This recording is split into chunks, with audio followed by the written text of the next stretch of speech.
대한민국 자주포가 세계를 평정했습니다. 호주, 인도, 유럽, 아프리카에 K9 자주포가 수출됐고 해를 거듭할수록 거래 규모가 커지고 있는데요. 특히 최근에 있었던 폴란드와의 대규모 방산 거래에서는 무려 672대의 K9 자주포 수출 계약이 체결됐습니다. 48대는 한국에서 생산해 판매하고 624대는 한국과 폴란드가 함께 개량한 K9PL로 생산한다는 방침인데요. 이번 폴란드 물량을 포함하면 세계 각지에서 생산됐거나 생산될 예정인 K9 자주포의 수량이 무려 2,500대를 넘게 됩니다. 그야말로 세계 표준 자주포라기에 부족함이 없어 보이는데요. 그런데 이게 끝이 아닙니다. 현재 완전 무인 포탑이 적용된 K9A2의 개발이 막바지에 접어들고 있으며 완전 무인 사거리 개선, 정밀도와 위력 개선을 목표로 한 K9A3 관련 기술의 연구 개발이 한창인데요. 이 성능 개선 사업의 일환으로 개발되는 58구경장만 K9에 적용돼도 성능상 실전 배치된 자주포 중 세계 최고라는 펜저하우비츠 2000을 압도합니다. 이렇게 되면 K9 자주포는 세계 표준을 넘어 세계 최강 자주포가 되는 것이죠. 그런데 전문가들은 방심해서는 안 된다고 경고합니다. 독일과 미국을 중심으로 세계 각국에서 새로 개발한 신형 자주포들이라면 K9A2는 물론 K9A3라 할지라도 성능에서 밀릴 수 있다는 것입니다. 대체 새로 나온 자주포가 얼마나 대단하면 이런 이야기가 나오는 것일까요? 또 대한민국이 치열한 무기 경쟁에서 살아남기 위해서는 얼마나 우수한 자주포가 필요할까요? 그래서 준비했습니다. 오늘은 K9 자주포의 새로운 경쟁 상대들의 성능을 K9과 비교했을 때 누가 더 나을지 제대로 알려드리겠습니다.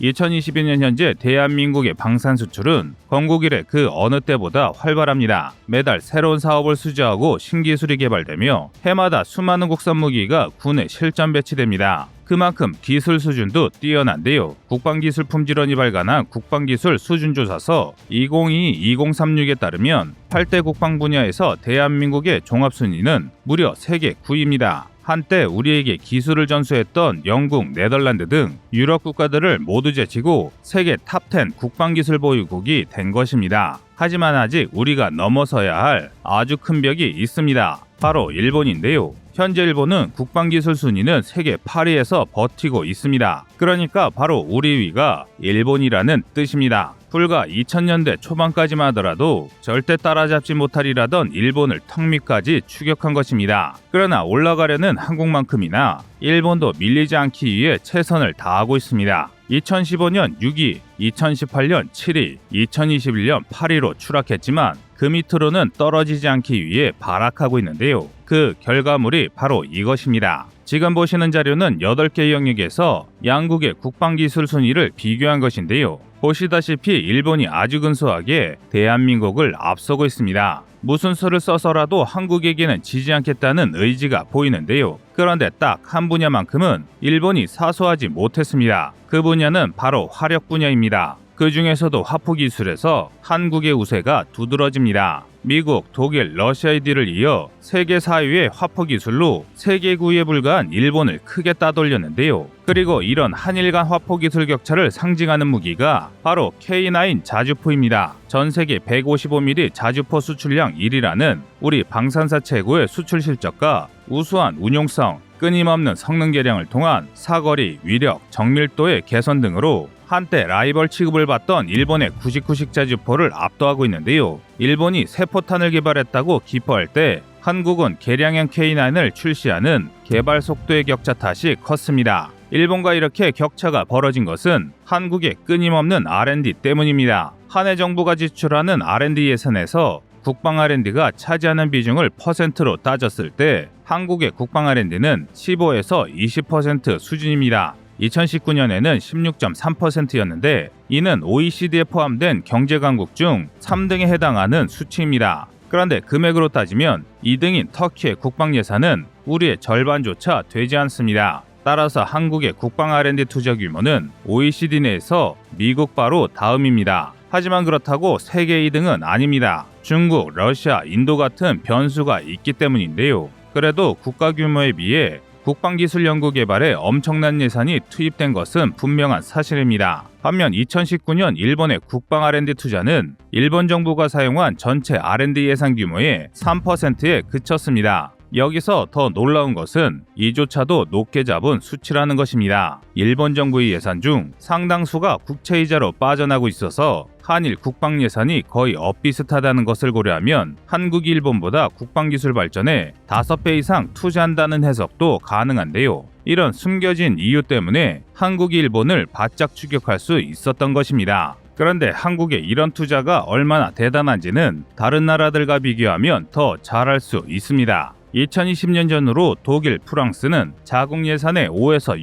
6%를 국방 R&D에 투자했습니다. 이는 우리의 절반도 되지 않는 수치인데요. 심지어 이탈리아는 전체 R&D 예산 중 불과 0.5%를 국방에 투자했습니다. 이 때문에 전통적으로 방산이 강했던 유럽 국가들의 국방기술 역량이 크게 떨어졌는데요. 그 결과 일본의 99식 자주포처럼 한국의 K9보다 우수하거나 엇비슷하던 프랑스의 세자르, 스웨덴의 아처, 영국의 AS-90은 한국이 K9A2의 양산을 준비하는 동안 제자리에 머물렀습니다. 이런 기술의 격차가 K9의 대박 신화를 만들어낸 것인데요. 하지만 이런 노력에도 불구하고 아직 한국이 꺾지 못한 세 나라가 있습니다. 바로 미국, 독일, 러시아입니다. 미국의 화포 기술을 100점이라고 할 때 한국의 화포 기술은 86점에 불과합니다. 이 격차를 증명하는 게 미국이 개발 중인 ERCA입니다. ERCA는 사거리 개선 화포 포병의 약어로 미국이 추진 중인 차세대 155mm 자주포 개발 사업입니다. 이 사업의 주인공은 M109A7 차체 위에 신형 58구경장포를 탑재한 신개념 자주포 XM1299 자주포인데요. 로켓 추진 포탄 XM1113 3탄과 슈퍼장약 SM654, 탄도 수정 신간 PGK 등 각종 첨단 기술을 활용해 2020년 12월에 사거리 70km를 달성했습니다.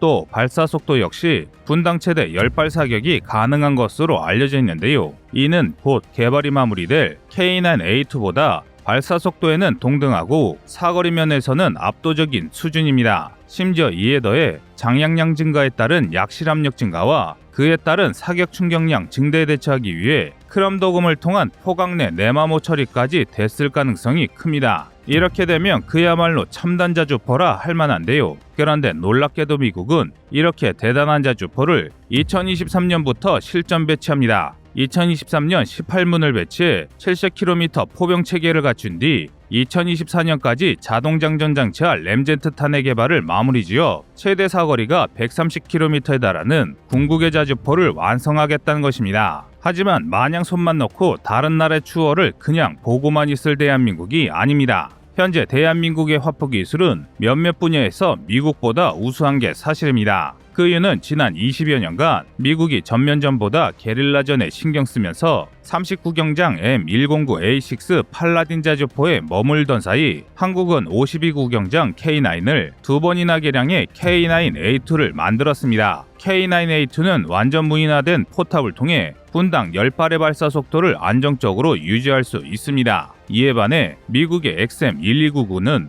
아직 자동장전 장치를 탑재하지 못했습니다. 또 차체의 성능도 차이가 큽니다. XM1299는 제한된 예산 때문에 M109 차체를 재활용하는데요. 이 M109 차체보다 우리 K9의 차체가 훨씬 우수합니다. 그리고 개선된 장약, 램제트탄, 크롬도금, 58구경장 장포신 등 XM1299가 내세우는 강점들 역시 곧 시제품을 낼 수 있을 만큼 한국의 개발 수준이 높습니다. 따라서 자주포만 놓고 보면 한국이 수년 내 미국을 따라잡는 것도 그리 불가능한 이야기는 아닙니다. 그런데 이렇게 뛰어난 기술을 가진 것은 미국뿐만이 아닙니다. 미국 바로 뒤에 있는 독일과 러시아도 우리의 뒤를 바짝 뒤쫓고 있습니다. 독일은 95점, 러시아는 92점으로 86점인 대한민국보다 우수한 포기수를 보유 중입니다. 특히 독일의 경우 무려 1996년에 둔감장약을 이용해 K9A2의 최대 발사 속도인 분당 10발의 사격이 가능한 펜저 하우비츠를 실전 배치했습니다.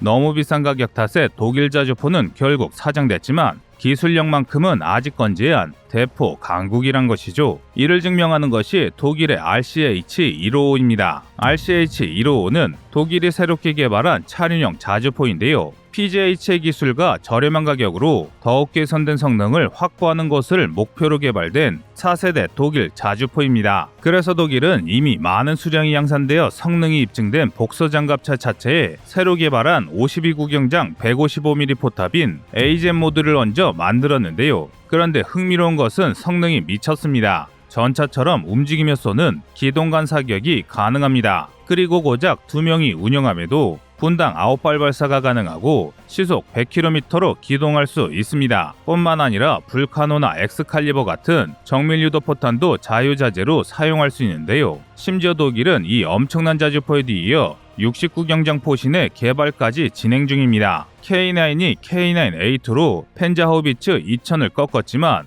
아직 독일의 대포 기술을 꺾기에는 한 수 모자란 것입니다. 게다가 독일뿐 아니라 러시아도 문제입니다. 러시아는 무려 2002년에 2연장 152mm 자주포를 개발하겠다고 선언했습니다. 그것이 바로 2S-35 칼리차인데요. 칼리차는 2연장 152mm 포를 이용해 이론상 분당 36발이라는 정신나간 발사 속도를 달성할 수 있으며 사거리 역시 70km에 달합니다. 게다가 포뿐 아니라 종합 성능도 괴물 같았습니다. 자주포 주제에 1500마력 엔진을 탑재해 70발의 포탄을 싣고도 80km의 최대 시속을 달성했습니다. 과연 러시아가 이런 괴물을 만들 수 있나 의심될 정도로 강력한데요. 하지만 과거 소련 시절 포 한 쪽당 분당 45발 속사가 가능한 2연장 130mm 한포 AK-130을 개발한 전적이 있는 러시아의 주장이었기에 많은 이들이 정말 가능할 것이라 믿었습니다. 이 때문에 국내에서도 미국, 독일, 러시아는 한국이 절대 못 이길 것이라 생각한 것입니다. 그런데 반전이 일어났습니다. 앞에서 언급한 나라들 중 미국을 제외한 다른 나라들의 차세대 자주포에 치명적인 결함이 발생했기 때문입니다. 우선 러시아는 우크라이나 전쟁을 통해 특유의 뻥스펙이 그대로 적나라하게 드러난 것인데요. 전문가들은 만약 칼리차가 러시아가 주장한 성능의 반만 됐어도 러시아 포병이 서방제 자주포를 지원받은 우크라이나 포병에 절대 밀릴 일이 없었을 것이라고 분석합니다.